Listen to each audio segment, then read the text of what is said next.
हमारे इस चैनल मैथिली गंगा को लाल बटन दबाकर सब्सक्राइब करें व घंटी के निशान का बटन दबाएं ताकि सभी नए वीडियो आप तक तुरंत पहुंचे बिल्कुल मुफ्त।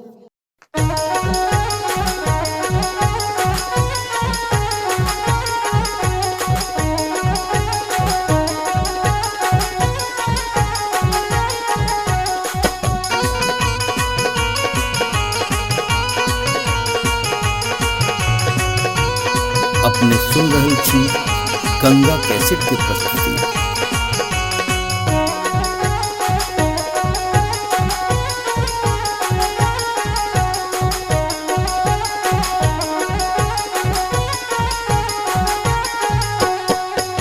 नामी नामी के सिया के लिलिया भुइया तोर लोटो रे जान भुइया तोर लोटो रे जान लाग जेना लहरे कोनो नगिनिया रे जान लाग जेना लहरे कोनो नगिनिया रे जान।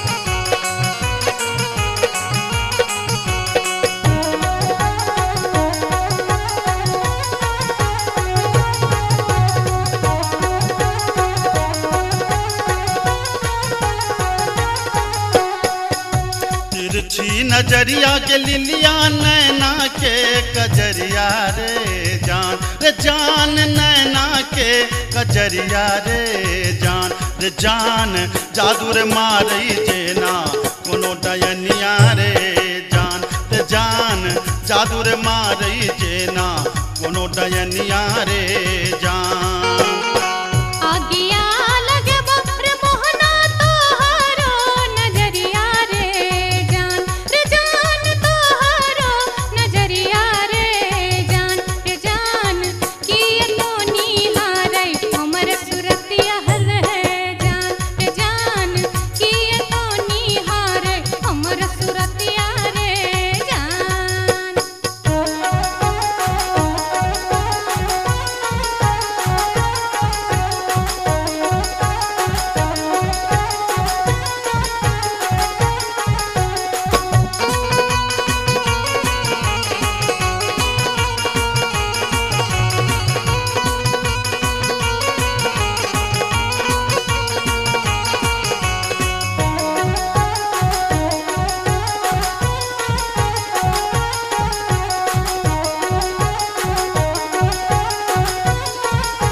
धारी सुनही के लिलिया हमारो बचनिया रे जान हमारो बचनिया रे जान लागी रे गेलई तोरा सौ प्रीतिये रे जान लागी रे गेलई तोरा सौ प्रीतिये रे जान।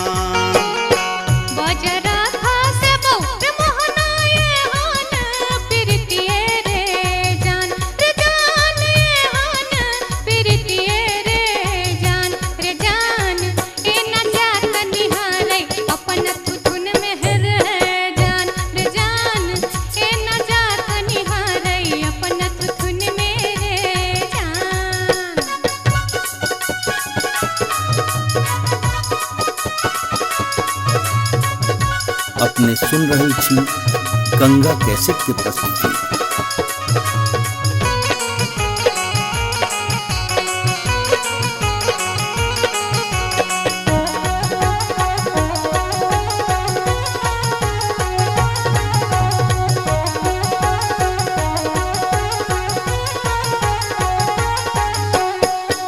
एहन सुंदर मुहमा के लिलिया एहना बचनिया रे जान जान एहाँ बचनिया रे जान कारी रंग शोभै छथि भगवानो रे जान कारी रंग शोभै छथि भगवानो रे जान। हमरो ता चाहे रे मोहन साची रे सिनहिया रे जान साची रे सिनहिया रे जान हम छिरा था तो हमर मन मोहने रे जान हम छिरा था तो हमर मन मोहने रे जान कारी रंग शोभै छथि भगवानो रे